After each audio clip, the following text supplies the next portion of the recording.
वो साहब डर की जहाँ बात हो रही है, मतलब अगर इस्लामाबाद यूनाइटेड की आप बात करें, एक डर और दिखता है जो कि शादाब खान में दिखता है। हैदर अली को डिमोट करते रहे, इवेंचुअली टीम से ही बाहर, अभी वो खेल ही नहीं रहे।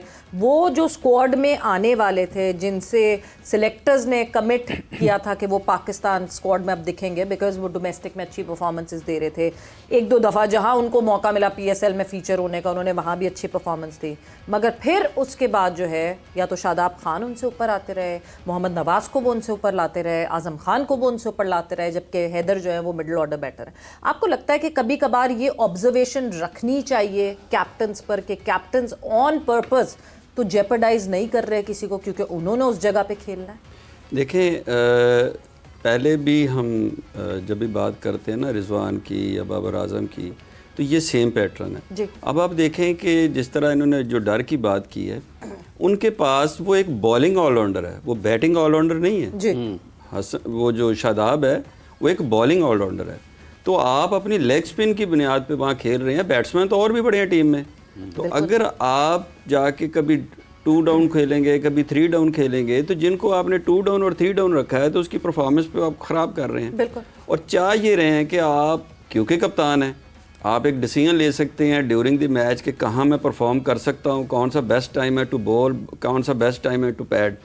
तो अपने उस इख्तियार को इस्तेमाल करते हुए वो अगर ये चाहते हैं कि मेरी परफॉर्मेंस नज़र आ जाए, कुछ ना कुछ मैं कर दूं, और जिस तरह हाफिज साहब ने जिक्र किया है कि उन्होंने अपने ओवर पूरे नहीं किए, वो पूरे इसलिए नहीं किए कि स्कोर हो रहा है, कैप्टन है तो आपको टेक द रिस्पांसिबिलिटी, आप फ्रंट से लीड करें और खुद आके बॉल करें, मतलब अपने उस इख्तियार का नाजायज फायदा ना वो उठाए कि ताकि मेरी परफॉर्मेंस कहीं ना कहीं नज़र आ जाए और मैं और सिलेक्टर्स को या अगले मैच के लिए मैं एक जस्टिफिकेशन हो जाए।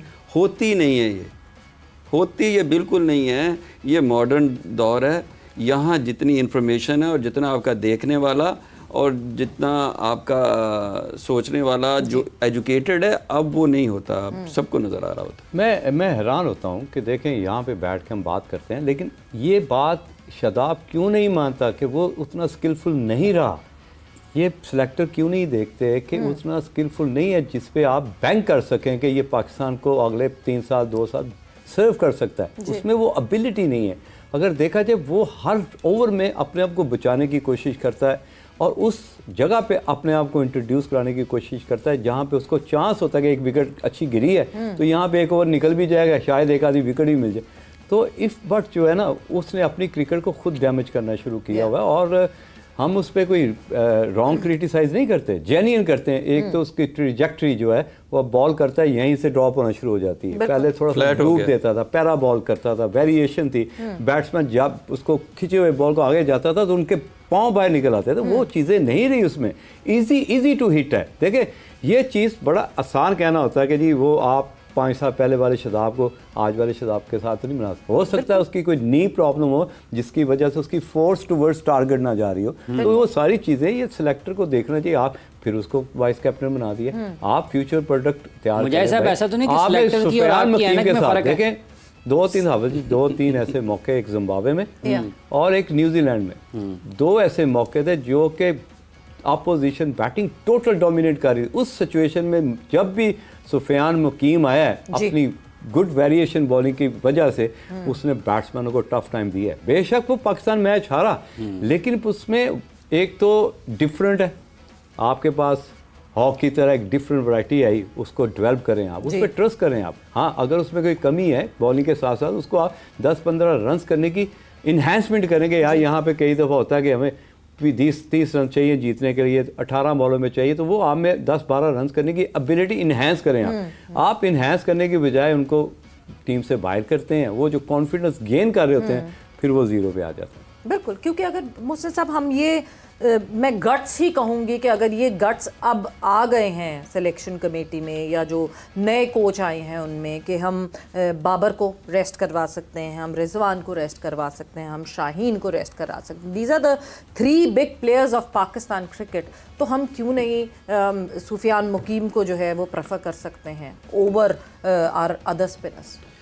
इसमें जो सबसे बड़ा सवाल है ना, वो सिलेक्शन पे तो हम आते हैं ना, इससे पहले एक सवाल ये नहीं होना चाहिए कि हमने 8 प्लेयर्स जिस दिन चेंज किए हैं तो वो उसकी क्या वजह है कि वो जो क्या सिलेक्शन थी वो 8 प्लेयर्स की जो अब नज़र नहीं आ रहे कि वो सिलेक्ट की 1.5 महीना, वो बहुत लंबा 1.5-2 महीने किया ना उन्होंने। हाँ जी, एक टूर किया और उसके दरमियान में क्या हो गया कि वो 8 प्लेयर ही गायब हो गए। हाँ।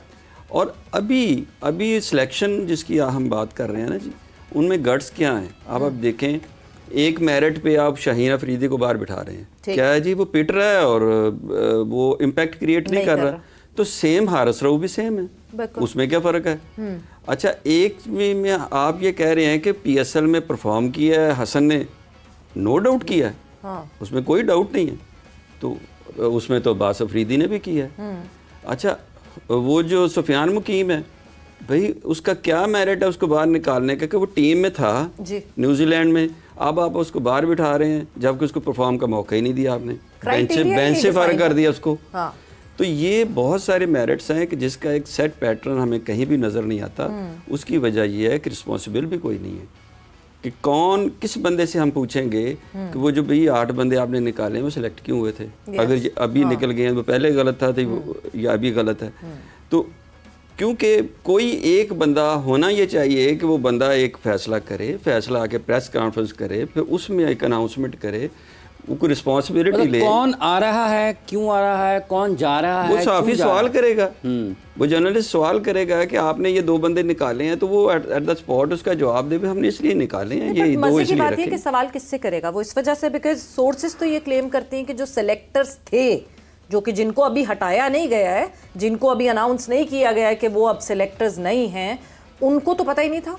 उनको तो कल जब टीम अनाउंस होती है तो उनको पता चलता है कि हाँ जी ये टीम रिजाइन देना चाहिए था। और जो टीम डिस्कस हुई भी थी पहले, जो उन्होंने शायद 1.5-3 हफ्ते पहले जो टीम डिस्कस की थी सबने मिलके, उसमें 3 तब्दीलियां जब अनाउंस होती है टीम तो वो 3 तब्दीलियां आ जाती हैं। तो ये फिर समझ यही आती है कि आकिब जावेद साहब और माइक हैसन ने मिलके ये टीम बनाई है, बट अब अनाउंस किसी ने खुल के की नहीं है। PCB ने एक प्रेस रिलीज दे दी है, टीम सामने आ गई, तो किसको पकड़े, किसको? देखिए, मैं सबसे पहले अगर मैं सिलेक्टर होता तो मैं तो अपना रिज़ाइन देता, क्योंकि देखें रिस्पॉन्सिबल जॉब है ना।